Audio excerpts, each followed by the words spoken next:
Okay, so what we're gonna do is I'm gonna show you guys how to delete your EVAP system, kinda.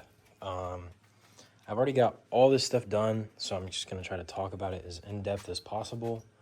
So we will start with this one down here. You can go to your favorite parts store. I went to O'Reilly's and buy these bypass plugs. They look like this, by Dorman. And you can plug each of these holes, this one being an induction spot, so you don't really need a zip tie or a hose clamp or anything clamping this one on. This is on your turbo inlet right there. There is this place right here on your manifold. You definitely want to plug this. You do not want to leak boost. I did put a zip tie around this one as tight as I possibly could. You might need to buy 2 packs of these because I'm not sure how many of these come in the pack. They're the largest size that comes in the pack. Don't know exactly what size that is, but you're going to plug that port. You're going to plug your turbo inlet port, and you are going to plug this port. I preferably bought mine from Black Market Race. This little EVAP bung port. You can use your factory bolt, bolts that in. It's a $30 or $40 piece. You're going to plug that right there. There's going to be a little hose that runs from here over to about the rear of your manifold. There will be a large clump of garbage right there that will run down the back of your manifold, down your transmission tunnel, and to your gas tank. There is a white hose. It is the white one. It runs from your gas tank all the way up to that, or well, all the way up to the hose where it quick connects up to the top. And then you're going to order yourself a little, you're going to order a Vibrant, I believe it's a Vibrant air filter, like a crankcase breather style air filter.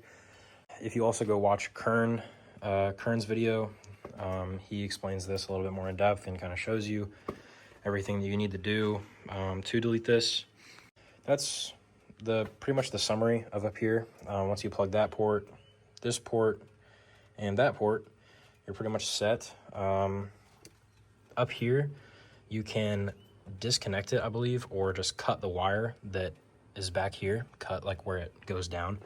You can cut that, pull the clump out, the clump, like the actual EVAP valve, you can pull that off.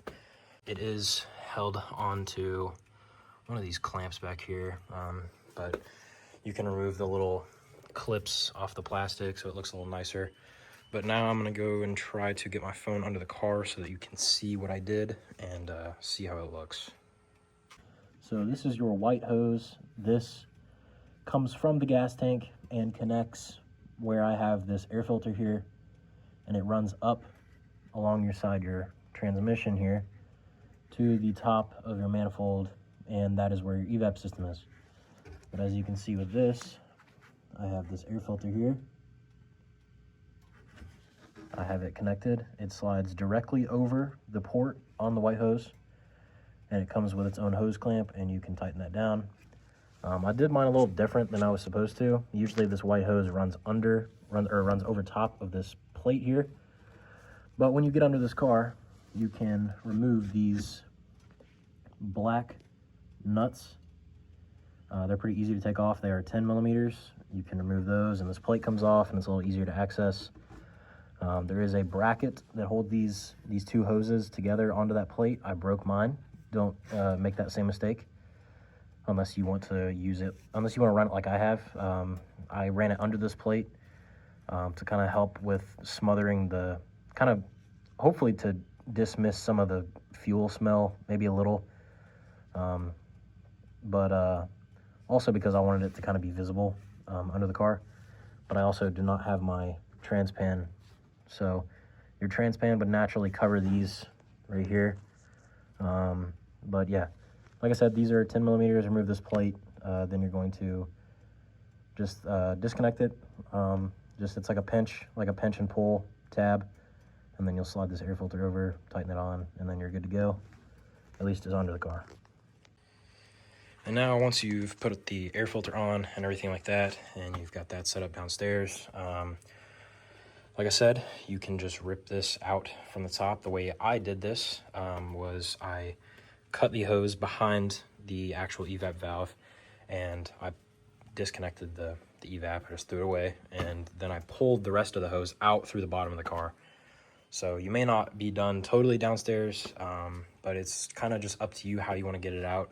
Easy cleanup work for your engine bay to make it look nice, especially if you are going to get an aftermarket manifold like I am, or if you already have one. You just don't want all that crap covering up your nice, pretty manifold. Or if you want to look at the stock one, that's fine too. You can, clean up your stock one like I did. But yeah, that sums this up. If you have any questions and comments, concerns, or anything like that, I'm more than happy to answer them. This will trigger a check engine light occasionally. You can just go into your boot mod, MHD, or ask your tuner to code that stuff out for you. You can also, like I said, this, I forgot to mention this, there's this little plug. This connects to the EVAP valve. I just have mine zip tied to the other wires and kind of tucked away so that it doesn't become a problem or anything like that. It's just kind of tucked back there, just, discreetly to blend in with the other wires.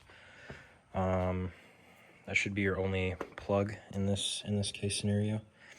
So yeah, that's about it for this video. Like I said, if you have any questions, I'm more than happy to answer them in the comments. Thank you for watching.